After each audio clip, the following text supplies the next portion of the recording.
a todos, ¿cómo están? Sí. Buenas tardes, doctora. Justo eso quería saber si me estaban escuchando. Si de repente tienen problemas para escucharme o me empiezan a escuchar entrecortado, me tienen que avisar de manera que yo me mude más cerca del distribuidor de la señal porque puede que no tenga muy buena señal en el lugar en donde estoy, ¿sí? Entonces me avisan si por ahí hay algún problema. Bueno, habitualmente vamos a dar la clase con la cámara encendida. Yo la puse encendida ahora para que ustedes me conozcan, porque o si no es como que muy extraño estar hablando con alguien que no conocemos, ¿verdad? Bueno, yo soy la doctora Ana Mink, soy médico, cirujano, especialista en psiquiatría clínica. Me formé en la Universidad Católica de Asunción e hice mi especialización en el Hospital Psiquiátrico de Asunción y mi formación de especialidad también dependía de la Universidad Católica de Asunción. En Paraguay tenemos dos escuelas, digamos, de formación en psiquiatría. Una de ellas es el Hospital Psiquiátrico y otro es el Hospital de Clínicas, que es de la Universidad Nacional de Asunción. Bueno, les cuento todo esto para que me conozcan un poquitito. Yo soy asuncena, estoy viviendo en la ciudad de Pedro Juan Caballero desde el año 2016, que fue el año en el que concluí mi formación como especialista en psiquiatría y ahí vine a trabajar a esta ciudad. En realidad es un requisito al concluir la especialización el ir a trabajar en el interior del país. Bueno, em, primero que nada, yo les voy a presentar a ustedes un poquitito de qué se trata esta materia, de si es que vamos a hablar solo de personas doidas, como dirían en portugués, ¿verdad? O si es que o qué es lo que hacemos los psiquiatras, por qué es que la psiquiatría es importante. Vamos a ver un poquitito algunos tópicos sobre eso. También vamos a hablar de cómo vamos a estar trabajando. Lo que nosotros vamos a hacer es vamos a ir desarrollando los temas que corresponden a cada día. Vamos a tener clases 2 veces por semana, los días lunes y los días miércoles. Cada uno de estos días vamos a tener un tema que desarrollar. Una vez que terminamos de desarrollar ese tema, yo les voy a poner una pequeña actividad para realizar dentro del horario de la clase, de manera que no les interfiera con sus otras actividades. Ustedes terminan, envían esa tarea y eso después lo vamos a ir acumulando para sumarla con nuestro trabajo práctico, que suele ser algo así bien sencillito, ¿verdad? Bueno, vamos a iniciar entonces. Voy a proyectar un poquito aquí.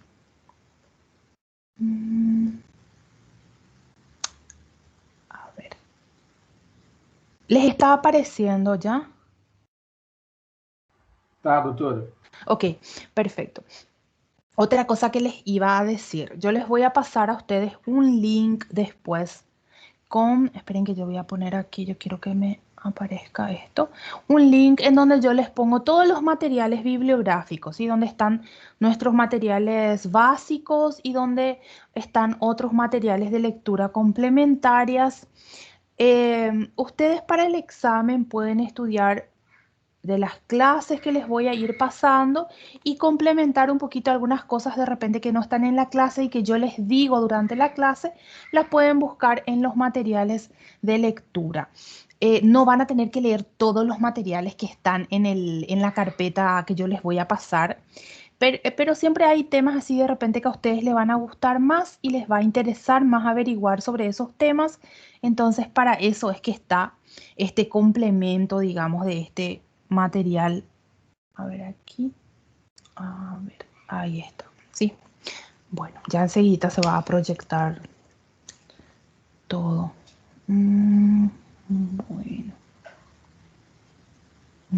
Ahí está. Ahora sí. Bueno, primero que nada, como siempre hacemos, desglosamos un poquitito de dónde viene el nombre de nuestra materia. Creo que esto lo hacemos en todas las materias, ¿verdad? En el caso de la palabra psiquiatría proviene de unas raíces griegas que significaban eh, eh, curación o tratamiento, digamos, del alma, ¿verdad? O sea, digamos que la palabra tiene un significado así lindo que se refiere a tratar o cuidar el alma. Esta rama de la medicina es bastante nueva y mucho tiempo fue así como que relegada, digamos, porque si bien hoy día persiste la psicofobia, sabemos que anteriormente esto era todavía mucho peor, ¿verdad? Incluso desde nuestros propios colegas. Con el tiempo la psiquiatría se fue, digamos que, estructurando más como una rama científica y eso ayudó entonces a que seamos ya más aceptados en el campo médico. Es una especie de mezcla que hay entre la psicología y la medicina. Y si vemos un poquitito más atrás todavía, la psicología se desprende o nació de la filosofía. Entonces por ahí es que tuvimos nuestro origen, o sea, el origen de la psiquiatría. Si nosotros miramos un poquitito hacia atrás en el tiempo, vamos a encontrar en los libros de historia, incluso en la propia Biblia, encontramos personajes que si nos fijamos bien en cómo eran, vamos a darnos cuenta que esos individuos con mucha probabilidad padecían de algún trastorno mental, ¿verdad? En los libros de historia, por ejemplo, vamos a leer de ciertos personajes que habían que de repente escuchaban voces o se le presentaban cosas que no eran reales o que tenían creencias muy extrañas, ¿verdad? Que eran extrañas hasta para la propia época que estaban viviendo, ¿verdad?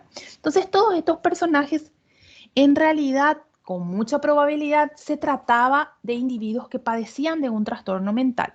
Pero como antes esto no existía, entonces pasaron así como que desapercibidos, digamos. Muchos de los individuos que fueron quemados, por ejemplo, por creer que eran hechiceros o brujos, hoy día los miramos, leemos sobre ellos y nos damos cuenta que probablemente eran pacientes esquizofrénicos, ¿verdad? Por eso es que decían estas cosas tan extrañas y tal. ¿Qué es lo que le quiero decir a ustedes con esto? Que pacientes con trastornos mentales han habido desde siempre, independientemente de que la psiquiatría sea una disciplina relativamente nueva. Bueno, esta rama de la medicina, que ya lo dijimos, es relativamente nueva, es eminentemente clínica. ¿Qué quiere decir eso? Que nosotros vamos a hacer nuestros diagnósticos basados en lo que encontramos en el paciente. No vamos a tener un sustento, digamos, en los métodos auxiliares de diagnóstico. ¿Vamos a utilizarlos? Sí, vamos a ir viendo en cada unidad en qué casos podemos utilizarlos, pero no para hacer nuestro diagnóstico. Como las neurociencias están avanzando cada vez más, hoy día sabemos que, por ejemplo, ciertos trastornos podemos encontrar o hay hallazgos anatómicos que me indican su presencia. Yo no utilizo estos hallazgos para hacer el diagnóstico. Por eso es que decimos que es eminentemente clínica. Se ocupa del estudio, el diagnóstico, el tratamiento, la rehabilitación y la prevención de las enfermedades mentales, de carácter orgánico o no orgánico. ¿Qué es lo que yo entiendo por esto de orgánico o no orgánico? Algunos de los trastornos que vamos a estudiar nosotros van a tener unas causas orgánicas claras o incluso van a ser secundarios a otros trastornos orgánicos y otros, sin embargo, van a ser debido a ciertas disfunciones más bien en la comunicación que ocurre dentro de nuestro cerebro. Entonces no van a tener, digamos, que una base así más claramente orgánica como lo tienen otros trastornos. Bueno, ¿qué es lo que nos va a interesar a nosotros cuando estudiamos a estos pacientes? Nos va a interesar todo. Nos van a interesar los síntomas que tiene ahora, pero también nos van a interesar sus hábitos previos, sus costumbres, las costumbres socioculturales del entorno del cual él procede, por ejemplo. Les voy a dar un ejemplo sobre esto, espérenme un ratito.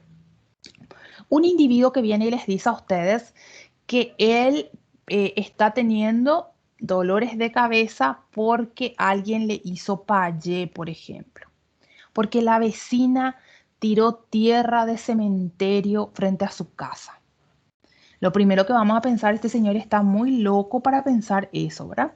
Pero, ¿y si este individuo viene de una comunidad, por ejemplo, una comunidad nativa, como las que tenemos acá, toda la zona acá de Amambay, que son a ver, que la comunidad indígena que hay por acá, creo que es Paita Uitena, no recuerdo muy bien, pero en esa comunidad indígena, estas creencias que giran en torno a la hechicería, al payé y tal, son creencias culturales, por lo tanto son algo normal, algo que forma parte de la identidad de ese pueblo, de esa comunidad. Entonces yo no lo puedo juzgar como algo patológico, ¿verdad? Entonces por eso me interesan mucho los hábitos y costumbres de mi paciente y del entorno en el cual él se crió. También me van a interesar todos sus sufrimientos, sus sentimientos, sus acciones que tienen que ver con la sintomatología que está presentando, ¿verdad? Cómo está ahora y cómo eran estos sentimientos y comportamientos previos al desarrollo de los síntomas que lo están trayendo conmigo. O sea, lo voy a comparar con él mismo como era antes. Y también lo voy a comparar con cómo son quienes los rodean para tener un parámetro de normalidad. Ese parámetro de normalidad y anormalidad, nosotros vamos a tratar de no utilizar mucho la palabra normal y anormal, porque estos parámetros son muy subjetivos, ¿verdad? Van modificándose con el tiempo y también con las costumbres de la población. Hay cosas que antes pasaban, por ejemplo, niñas de 13 años que ya se casaban, que eran habituales antes. Hoy día escuchamos de una situación de una niña de 13 años que se casa con un adulto y decimos, ay Dios mío, no, eso es pedofilia. Entonces, antes eran prácticas normales, después nos dimos cuenta que ese individuo todavía no está con la madurez necesaria para asumir ese rol y dejó de ser una práctica normal. A ver, por ejemplo, sacrificios de animales para los dioses, por ejemplo.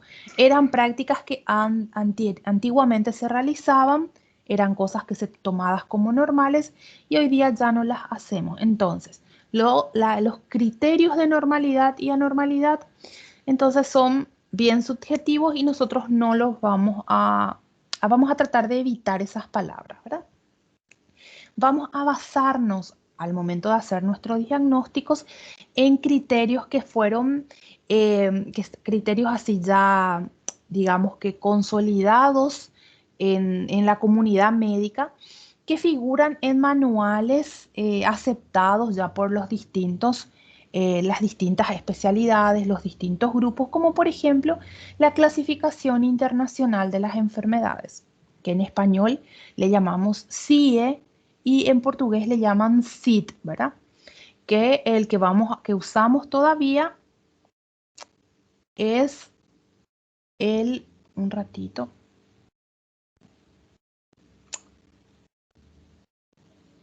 a ver, el que usamos actualmente es el 10, pero a ver, hoy 2021, a partir del año que viene, ya vamos a empezar a utilizar el CID o CIE 11, que ya se publicó, digamos, ya se aprobó, pero que todavía no se está utilizando. O sea, ustedes cuando se reciban ya van a utilizar esta nueva clasificación internacional de enfermedades. En esta clasificación, en este libro en donde están todas las enfermedades, entonces están todas las patologías de todas las especialidades de la medicina, no solo de psiquiatría. Pero nosotros en psiquiatría tenemos un manual que es propio, así nuestro, que nosotros lo vamos a nombrar mucho este semestre, que es el DSM. El DSM es la clasificación diagnóstica de trastornos mentales. Esta clasificación, este manual, se utiliza en la mayoría de los países.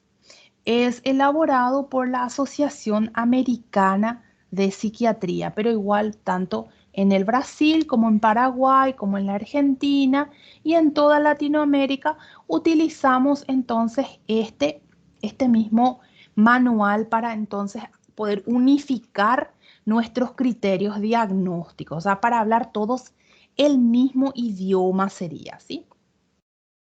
Bueno, después yo les voy a pasar también a ustedes una copia de este manual para que ustedes puedan ir siguiendo las clases con él. En cada clase yo les pongo luego un cuadrito con los criterios diagnósticos del DSM, a veces les pongo también los del CIE, pero utilizamos más el DSM, que es así más propio de la psiquiatría, digamos, ¿verdad? Pero entre el CIE y el DSM no hay tanta diferencia en cuanto a los criterios. Hay pequeñas puntuaciones de diferencia.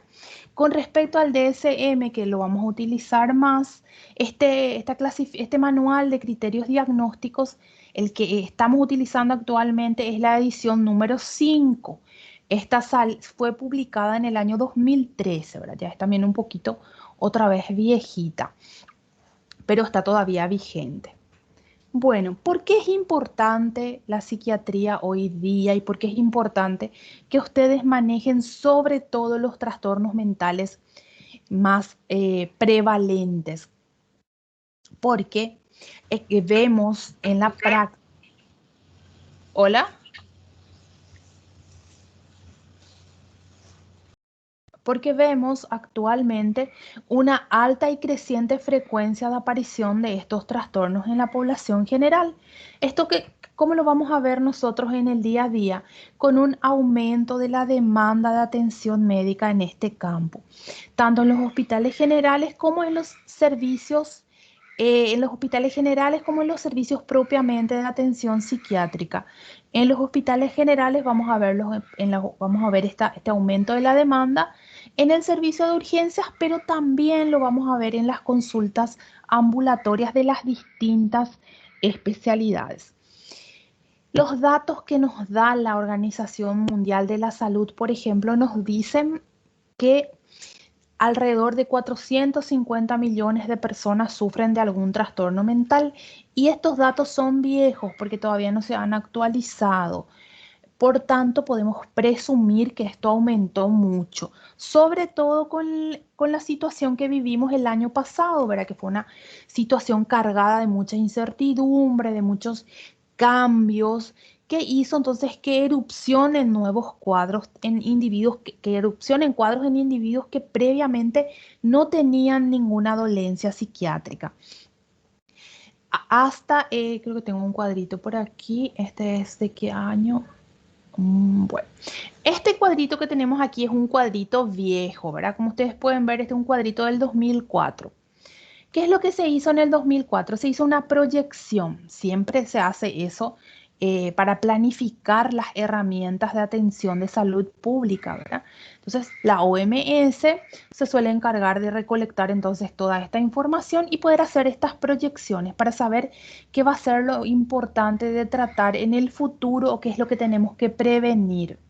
En el 2004 veíamos que las infecciones de...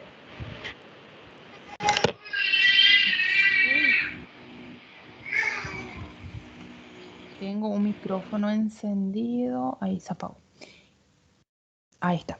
Bueno, entonces veíamos que lo más prevalente eran las infecciones, o sea, que lo que más causaban pérdidas de años de vida por discapacidad eran las enfermedades respiratorias, veíamos también otros tipos de afecciones y en el tercer puesto le teníamos al trastorno depresivo mayor, que nosotros le solemos llamar depresión simplemente, ¿verdad?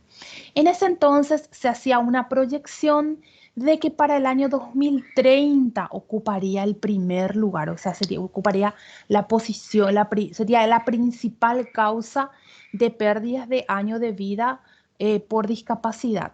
En el año 2012, no sé si tenemos aquí otro cuadrito, creo que es este, no.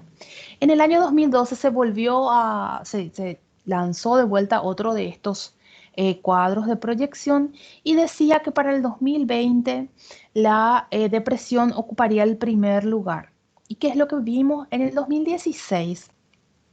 El tema, cada año cuando se conmemora el Día Mundial de la Salud, se elige un tema, ¿verdad? En el 2016 fueron los trastornos depresivos. La campaña se llamaba Depresión Hablemos. Entonces, todo lo que tenía que ver con los datos estadísticos que disponía la Organización Mundial de Salud sobre depresión, los publicó para ese entonces.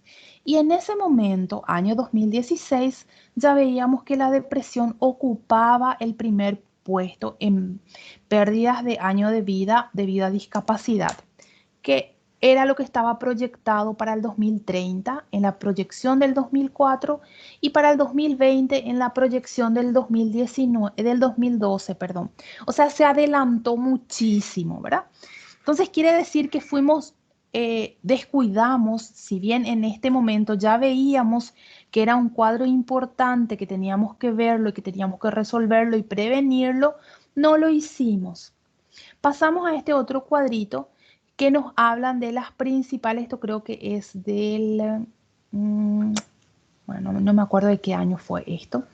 Nos muestra las principales causas de años de vida vividos con discapacidad, ¿verdad? Que sería lo que tenemos aquí. Tenemos los 10 principales. Fíjense ustedes que dentro de estos 10 principales tenemos 4 trastornos mentales. Y eso que aquí no figuran los trastornos de ansiedad, que también son sumamente prevalentes en la población, ¿verdad? ¿Cuál es el objetivo de esta materia? El objetivo de esta materia es que ustedes desarrollen conocimientos, habilidades y actitudes que le permitan a ustedes recolectar los síntomas en el paciente, con esos síntomas recolectados que sean capaces de elaborar una impresión diagnóstica y que con esa impresión diagnóstica sean capaces de planificar un abordaje terapéutico, así como también que sean capaces de poder planificar campañas también de prevención de los cuadros que son prevenibles y de todo lo que tiene que ver con la educación de la comunidad en torno a los trastornos mentales, porque sabemos que hay muchas creencias erradas en torno a los trastornos mentales y hay también mucho temor a ser tildado de individuo que padece un trastorno mental. ¿Por qué? Porque relaciona nuestra población los trastornos mentales o psiquiátricos con estar loco. Y como ustedes van a descubrir en este semestre, no hay ninguna enfermedad que se llame así, si no hay ningún trastorno por locura.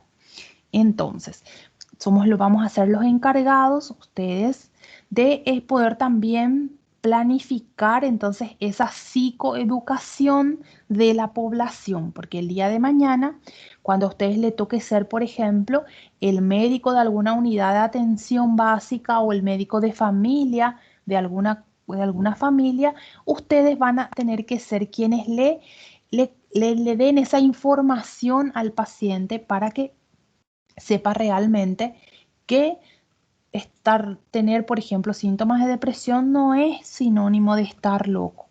Porque ¿qué pasa? Estas creencias que tiene nuestra población sobre esto levantan una barrera que impide que reciba la atención médica que requiere. Y eso también se cobra vidas, como vamos a ir viéndolo más adelante. Bueno, vamos a ir viendo nuestro contenido. Nuestro contenido entonces incluye todo lo que tiene que ver con la semiología de los trastornos mentales. Vamos a hablar de los síntomas más frecuentes, vamos a hablar de los síndromes más frecuentes, vamos a hablar de, por ejemplo, cómo está estructurada la entrevista psiquiátrica, cómo podemos hacer nuestra historia clínica, si es muy diferente de la historia clínica de las otras especialidades o no. Y vamos a hablar justamente del manual que yo ya les había mencionado, que es el DSM edición número 5. Yo después les voy a estar mostrando cómo es este material y les voy a pasar el link para que puedan verlo también. Vamos a tener esto, creo va a durar, a ver, serían 2 clases más o menos. Pues luego pasamos a la siguiente clase, el siguiente tema, que van a ser los trastornos psicóticos. En esta unidad vamos a hablar de todos aquellos cuadros en donde el paciente tiene una alteración del juicio de la realidad. ¿Qué quiere decir esto? Que nuestro paciente interpreta de forma equivocada las cosas que suceden en su entorno, ¿sí? Y aquí, por ejemplo, le vamos a ver a la esquizofrenia. Yo estoy segura que ustedes ya escucharon hablar de la esquizofrenia antes, ¿verdad? Entonces nosotros vamos en esta unidad a entender bien de qué se trata, qué síntomas tiene, qué podemos hacer por un paciente con esta enfermedad. Y también vamos a ver otros trastornos parecidos a la esquizofrenia. Y vamos a aprender a diferenciarlos de la esquizofrenia. ¿Sí? Vamos a aprender también a cómo vamos a abordar tanto la esquizofrenia como los otros trastornos parecidos. Vamos a aprender a elaborar pronósticos en los diferentes cuadros, de manera que podamos hacer nuestro diagnóstico adecuado y también de que podamos planificar los tratamientos, ya sea tratamiento farmacológico, psicoterapéutico o también de rehabilitación en el paciente. La siguiente unidad que vamos a estar viendo es la de los trastornos del estado de ánimo. Si bien ustedes, como pueden ver aquí, parece cortita esta unidad, ¿dónde está el resto? Aquí está el resto. Esta es una unidad bastante larga que está por eso dividida en dos. La primera parte son los trastornos unipolares. Vamos a entender más adelante de qué es lo que se trata ser unipolar y de qué es lo que se trata ser bipolar, que solemos también escuchar mucho, ¿verdad? Incluso estoy segura que ustedes a veces dicen por sus compañeras, ay, fulana es una bipolar, porque su estado de ánimo, digamos que oscila bastante, porque a veces está de buen humor y después a veces está muy irritable y tal. Vamos a darnos cuenta en esta segunda parte de esta unidad que ser bipolar no es eso, ¿verdad? Sí, vamos a darnos cuenta en qué consiste ser bipolar y vamos a darnos cuenta también que no es algo tan simple como nosotros lo imaginábamos.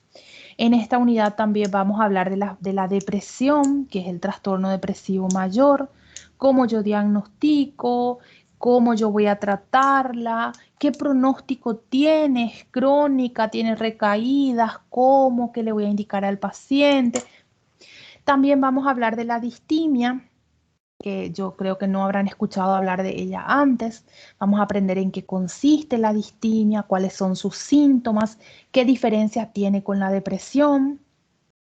Vamos a hablar del trastorno bipolar, de los tipos de trastorno bipolar. Vamos a hablar del abordaje terapéutico de los distintos tipos de trastorno bipolar y de las distintas fases del trastorno bipolar también. Vamos a hablar de los trastornos de ansiedad. Los trastornos de ansiedad que son bastante frecuentes en la población general y sobre todo entre nosotros, ¿verdad? Nosotros los personales de blanco. Y sobre todo ahora con este tema del aumento de trabajo, todo lo que tiene que ver con la pandemia. Entonces todo esto también aumentó la aparición de trastornos de ansiedad en el personal de blanco y también en la población en general. Entonces vamos a entender un poquito qué es lo que es la ansiedad, si sentir ansiedad es normal o no, cómo es la ansiedad normal, cómo es la ansiedad patológica, qué características tiene la ansiedad para que yo diga que se está tratando de un trastorno mental o no, los distintos tipos de trastornos de ansiedad, los más frecuentes, cómo se presentan, cómo lo voy a tratar, cuáles requieren abordaje farmacológico, cuáles no. Todo eso vamos a ir aprendiendo en esta unidad. Continuando con los trastornos de ansiedad, le tenemos al trastorno obsesivo compulsivo que nosotros le conocemos como TOC, ¿verdad? ¿Cómo es el TOC? ¿Qué síntomas tiene? ¿Cómo se presenta? ¿Cómo lo podemos tratar? ¿Qué pronóstico tiene? Y también vamos a ver otros trastornos que se parecen bastante al TOC, ¿sí? Que son, digamos que de su misma familia. Son también trastornos de ansiedad. Están en otra unidad porque son, aparte de los síntomas de ansiedad patológica, tienen otras cositas extra, por eso están separados, pero son de la misma familia. Después tenemos los trastornos de personalidad. Aquí, por ejemplo, le vamos a estudiar a los psicópatas, le vamos a estudiar a los pacientes con trastorno borderline o trastorno límite, que también se llama así. Vamos a aprender a diferenciar lo que es una personalidad normal o no patológica, mejor dicho, de lo que es una personalidad disfuncional, ¿verdad? Que serían los trastornos de personalidad, cuáles son, cuántos son, cómo diagnosticarlos, cómo tratarlos, qué pronóstico tienen, se curan, no se curan, qué es lo que los causa, cómo prevenirlos también, ¿verdad? Cuando estamos hablando de niños, que es donde se puede prevenir todavía. Luego tenemos los trastornos por consumo de sustancias que, como vimos en el cuadrito que estaba más arriba, están cada vez siendo cada vez más arriba en la lista de causas de años vividos con discapacidad. También sabemos que cada vez los trastornos por consumo de sustancias se inician más temprano. Entonces vamos a hablar de los conceptos básicos de abuso, de dependencia a sustancias. Vamos a hablar de las sustancias más habitualmente consumidas, alcohol, vamos a hablar de la nicotina, vamos a hablar del tabaco, perdón, vamos a hablar también de la cocaína, de la marihuana y sí, de esos cuatro y vamos a nombrar algunos otros que su uso está, digamos que más difundido.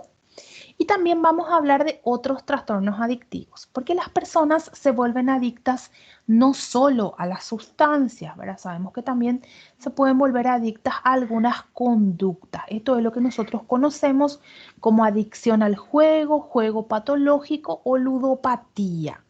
Vamos a hablar también de eso. Hoy día tenemos el problema del juego virtual, ¿verdad? Que es el juego online, que la pandemia también hizo que esto se intensifique y que haya más casos.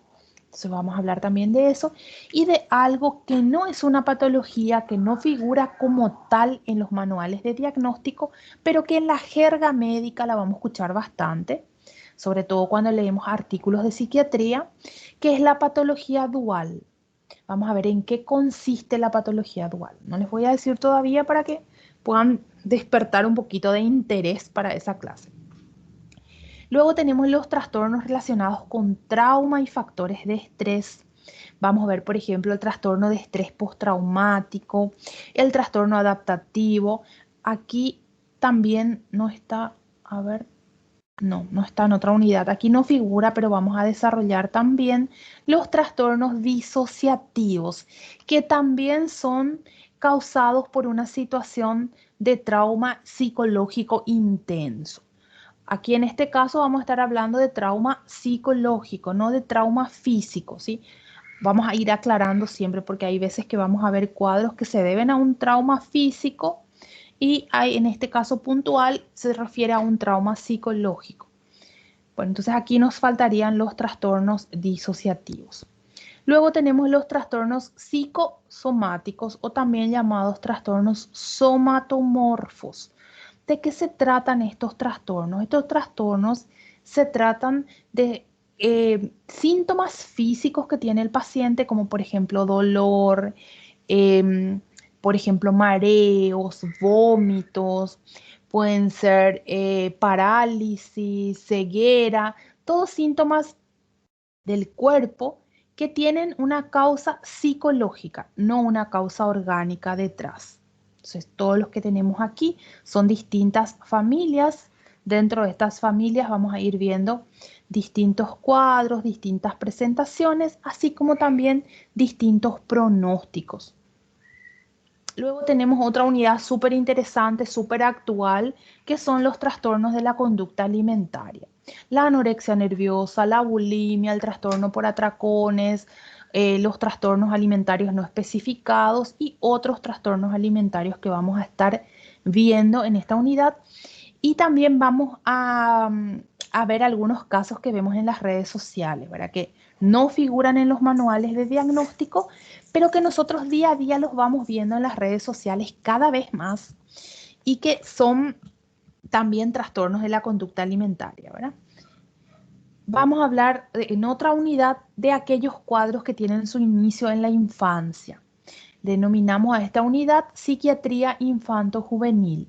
La mayoría de los cuadros que vamos a ver aquí se inician en la infancia y persisten en la vida adulta, pero el diagnóstico lo hacemos en la infancia. diferencia, es por eso que lo damos en esta unidad. Algunos de los que están aquí se resuelven con el crecimiento y se dan solo en niños, ¿verdad? Pero la mayoría persiste hasta la etapa adulta, pero como ya lo dije, el diagnóstico lo hacemos durante la infancia. Entonces, por eso es que lo pusimos aquí.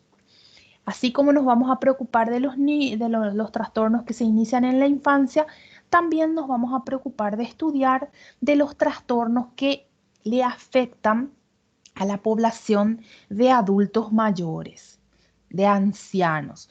Le llamamos a esta unidad psicogeriatría. Vamos a dividirla en dos partes. Una parte en donde vamos a hablar de los trastornos mentales en general y cómo se manifiestan en el adulto mayor, ¿verdad? Y otra parte que va a ser hablar de los trastornos neurocognitivos, en donde vamos a hablar de la demencia, vamos a hablar del delirium, que serían los dos principales en esta unidad, que son justamente, uno es el diagnóstico diferencial del otro, y son súper frecuentes, sí o sí vamos a terminar viendo durante el internado, por ejemplo, pacientes con estas situaciones clínicas, entonces tenemos que aprender a manejarlos. Y al finalizar un poquitito nuestras clases, vamos a estar hablando un poquitito de los psicofármacos. Yo sé que ustedes en farmacología ya van a hablar de ellos, y que va a ser así como que un poquito superfluo de repente, pero igual vamos a recordar algunas cosas. No vamos a hablar quizás de mecanismos de acción, de farmacodinámica y farmacocinética y tal, pero sí vamos a hablar de interacciones farmacológicas, de indicaciones, efectos adversos más frecuentes, fármacos disponibles en Paraguay. De repente ustedes van a colaborar conmigo en ver si es que de repente qué antipsicóticos hay en el Brasil que no hay en Paraguay, para que podamos manejar los nombres, poder clasificarlos según las familias también, para que tengamos una idea más amplia sobre ellos. Pero ustedes pueden ver que aquí luego está dividido en familias.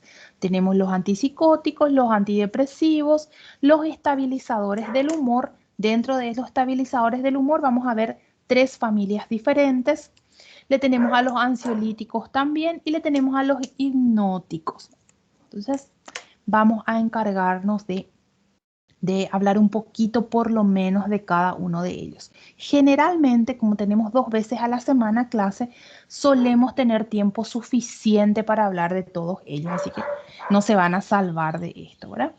El semestre pasado hicimos un trabajo de investigación que tenía que ver con los efectos adversos de los psicofármacos, ¿verdad? Pero no vamos a tocar más ese tema ahora, porque también es muy difícil encontrar información, porque es muy escasa la información disponible. Pero eh, nosotros en esta clase vamos a ir hablando un poquito de esos efectos adversos, cuáles son más frecuentes, cómo resolverlos, si necesito cambiar de medicación o no y tal. Ah, me estaba olvidando, esta unidad tiene que ser antes de esta, ¿sí? Está mal ubicada acá. Las urgencias psiquiátricas. Vamos a hablar aquí de aquellas situaciones con síntomas psiquiátricos que vamos a recibir en los servicios de urgencia. No solo en los servicios de urgencia de los hospitales psiquiátricos, sino que los servicios de urgencia de los hospitales generales, ¿verdad? Ustedes, aunque no les guste la psiquiatría, en algún momento les va a tocar recibir este tipo de pacientes con alguna de las situaciones que ustedes ven aquí, y van a tener que resolver esa situación. ¿Verdad? A veces tenemos donde derivarle rápido y a veces tenemos que resolver la situación, por ejemplo, una agitación psicomotriz, ¿verdad? Vamos a tener que resolver antes de derivar, o si no el paciente va a romper todo el vehículo en el cual se va a ir a ese otro lugar, ¿verdad? Entonces, hay situaciones que vamos a resolver en el lugar en donde estamos y situaciones que vamos a derivar. Saber diferenciar cada una de estas situaciones es lo que vamos a aprender en esta unidad. Esto que ustedes tienen aquí proyectado es la bibliografía de nuestra materia, ¿sí? Ven que está dividida en básica y en complementaria. La básica es principalmente los 3 primeros, ¿sí? Yo estos 3 primeros que están ahí les voy a pasar todos en formato PDF, va a estar en la carpetita que les voy a pasar enseguida. Ni bien termino esta clase, que ya la estoy por terminar, y ya me voy a encargar de pasarles al chat el link para entrar a la carpetita esta que les digo. También hay lecturas complementarias, principalmente estos que están aquí, pero en la carpetita que yo les voy a pasar van a encontrar otros materiales también, ¿verdad? Libros sobre psicofarmacología, por ejemplo, les puse 3 en la carpetita, de los cuales 2 son en portugués para que aquellos que tienen más, que les resulta difícil de repente leer libros en español, no van a tener excusa porque ahí tienen también libros en portugués.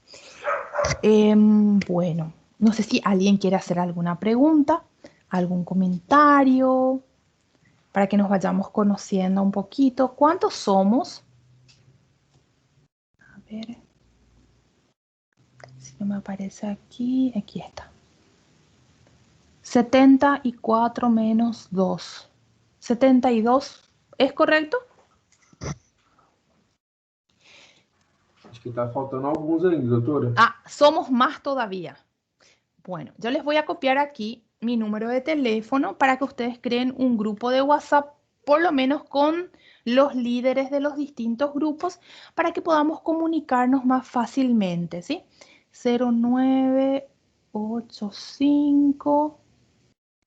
No, esperen, voy a poner con el símbolo más 595 985 506 183. Bueno, ese es mi número de WhatsApp. Sí, entonces ustedes crean un grupito de WhatsApp, le ponen el nombre Psiquiatría Sudamericana 2021 y ahí se agregan los líderes, ¿verdad? Porque creo que fueron fusionados varias secciones. Entonces ahí entran los líderes y alguna otra persona que quiera entrar también puede entrar en el grupo, así yo de repente mando, por ejemplo, veo en YouTube un video que me parece así interesante de algún tema y yo les envío ahí. O de repente veo alguna película y yo hago un screen de la publicidad de la película y ya les envío para que ustedes puedan ver también por si hay algún personaje con algún síntoma de lo que nosotros hablamos en la semana y ese tipo de cosas. Entonces, para que sea un poco más fluida la comunicación entre nosotros. Bueno, ahora quiero que me den unos 5 minutitos. Yo voy a buscar el link de la carpetita de los libros y ya les voy a estar pasando, ¿sí? A ver, aquí trae.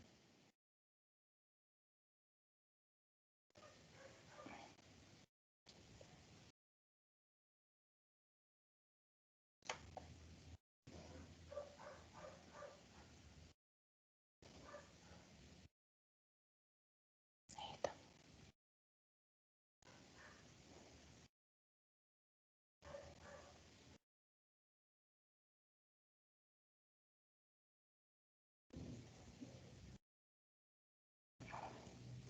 Bueno, ahí yo les estoy proyectando ahora a ver aquí, lo que sería nuestra carpetita con los materiales y aquí ya les paso el link para que ustedes puedan ingresar. Aquí no están las clases, gente, no están las clases, yo no voy a alzar las clases aquí.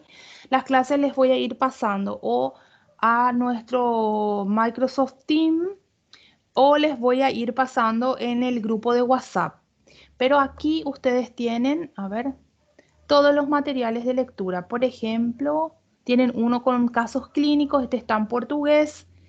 Tienen, a ver, ¿dónde está el DSM-5, que sería este? Vamos a abrirlo un ratito. Está en español.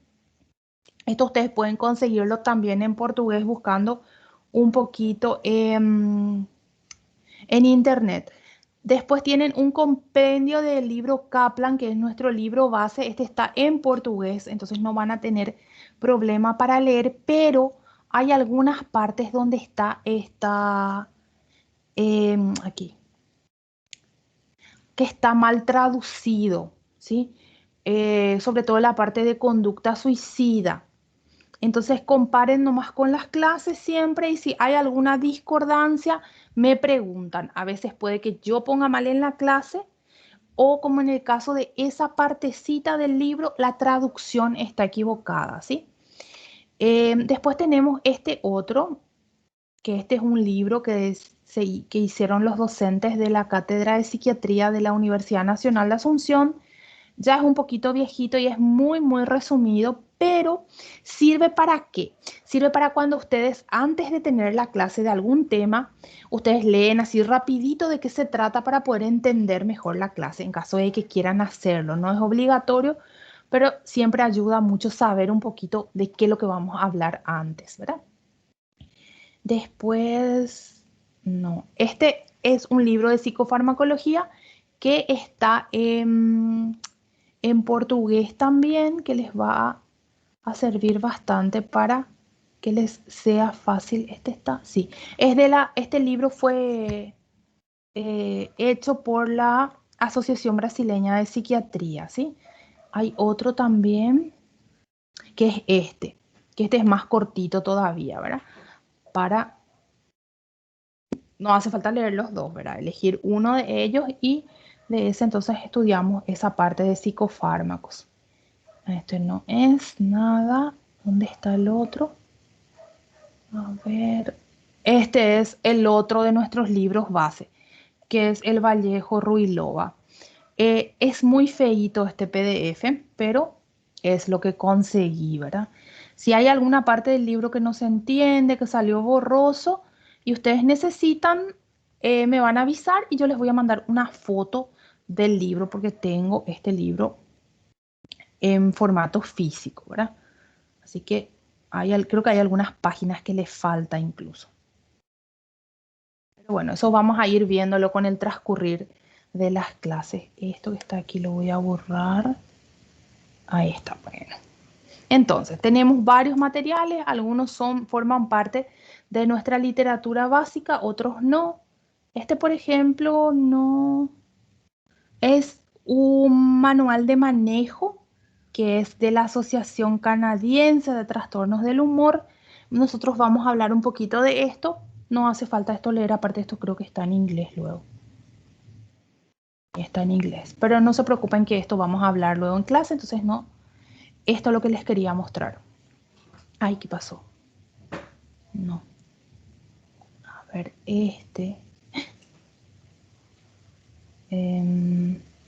bueno, lo voy a volver a alzar. Es un libro de casos clínicos, ¿sí? Casos clínicos comentados después.